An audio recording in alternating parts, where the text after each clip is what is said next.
بسم اللہ الرحمن الرحیم۔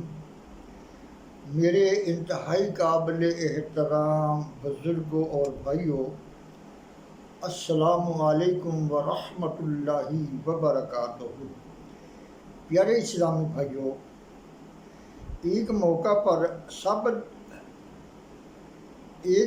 پر سب عہدیدار موجود تھے کہ حضرت سیدنا عمر فاروق اعظم رضی اللہ تعالی عنہ نے عام مجمع میں یہ اعلان کیا کہ جس کسی کو ان سے کوئی بھی شکایت ہو تو وہ پیش کرے۔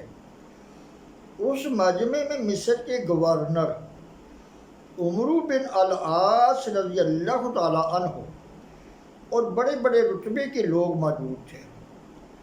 ایک شخص نے اٹھ کر کہا کہ فلاں حاکم نے بغیر وجہ کے مجھے 100 درے مارے ہیں۔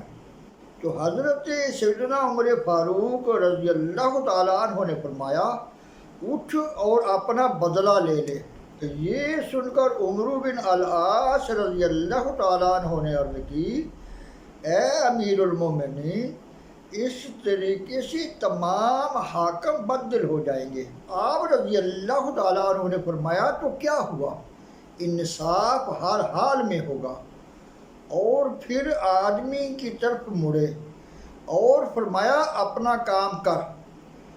وہ شخص کوڑا لے کر اپنا بدلہ لینے کے لیے تیار ہو گیا۔ تو آخرکار عمرو بن العاص رضی اللہ تعالیٰ عنہ نے اس بات پر راضی کر لیا کہ وہ دینار لے کر صلح کر لے۔ اس پر وہ شخص رضامند ہو گیا۔ پیارے اسلامی بھائیوں، قریش کے سردار ایک مرتبہ حضرت سیدنا عمر فاروق رضی اللہ تعالی عنہ سے ملاقات کرنے کے لیے آئے۔ اتفاق سے اس وقت حضرت حسیب، حضرت بلال اور حضرت عمار وغیرہ بھی حضرت عمر فاروق رضی اللہ تعالی عنہ سے ملنے کے لیے آئے۔ یہ حضرات پہلے غلام تھے اور انہیں آزاد کرایا گیا تھا۔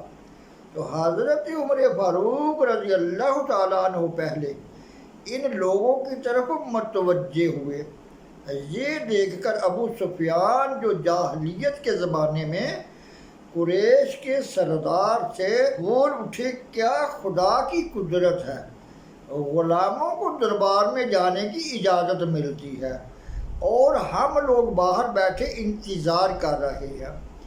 یہ سن کر ان میں سے ایک نے کہا، بھائیو، بات یہ سچ ہے کہ ہمیں عمر فاروق رضی اللہ تعالیٰ عنہ سے نہیں بلکہ خود سے شکایت کرنی چاہیے، کیونکہ اسلام نے چھوٹے بڑے کا فرق مٹا دیا ہے۔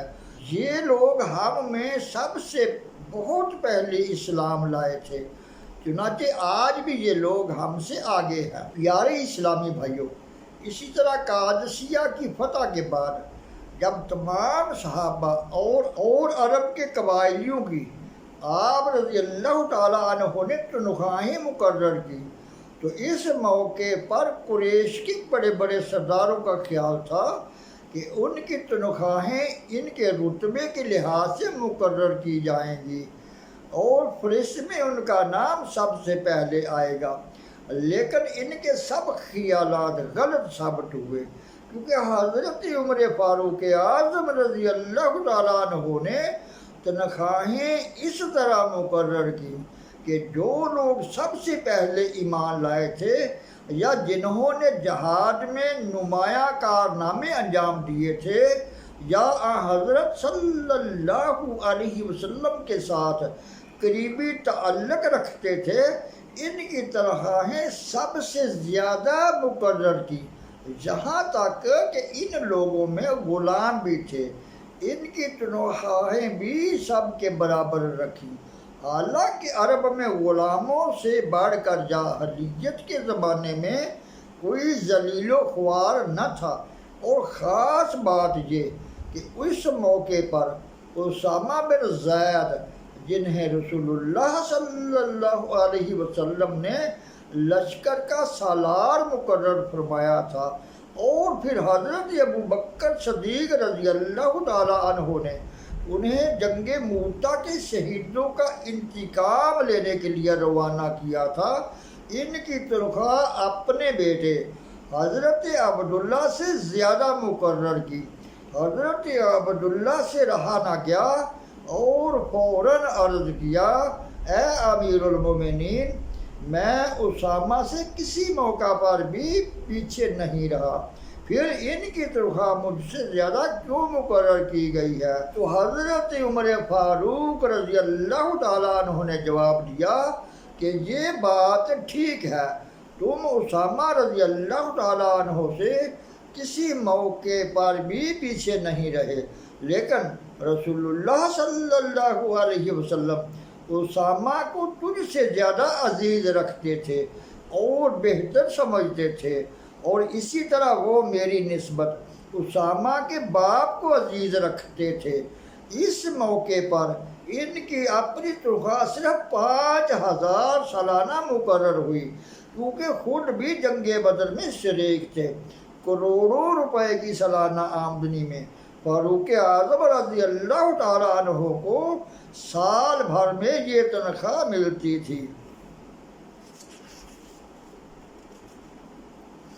یہی نہیں کہ وہ دوسروں سے سخت سلوک کرتے تھے، انہوں نے کبھی اپنی اولاد سے بھی نرمی نہیں برتی کہ بیٹے ابو شحمہ نے ایک مرتبہ شراب پی لی، آپ رضی اللہ تعالیٰ عنہ نے اپنے ہاتھ سے اسے 80 کوڑے مارے اور اسی صدمے سے وہ وفات پا گئے۔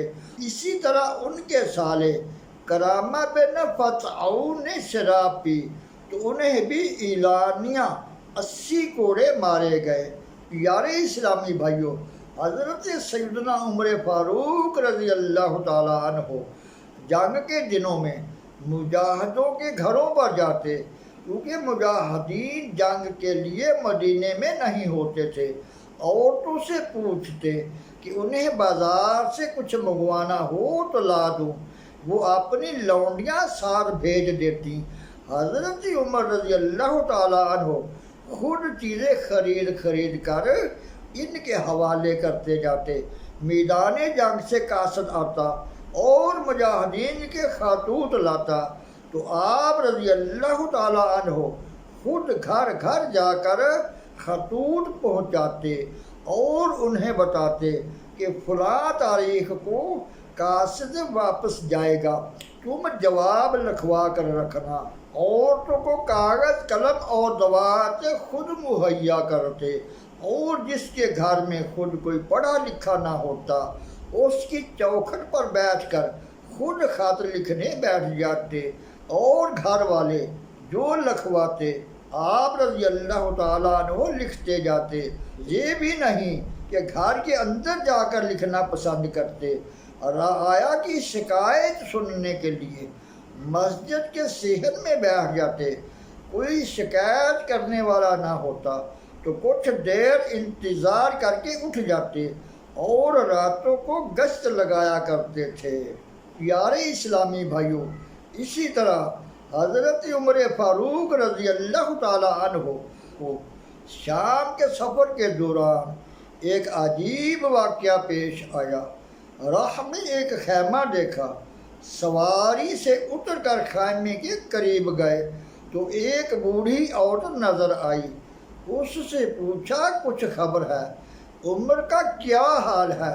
اس نے کہا، شام روانہ ہو چکا ہے، لیکن خدا اس سے غارت کرے، آج تک مجھے اس کی طرف سے 1 درہم بھی نہیں ملا۔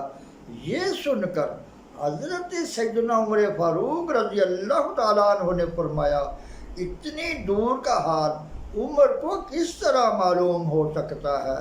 تو اس بڑھیا نے جواب دیا، رعایا کا حال معلوم نہیں تو خلافت کیوں کرتا ہے؟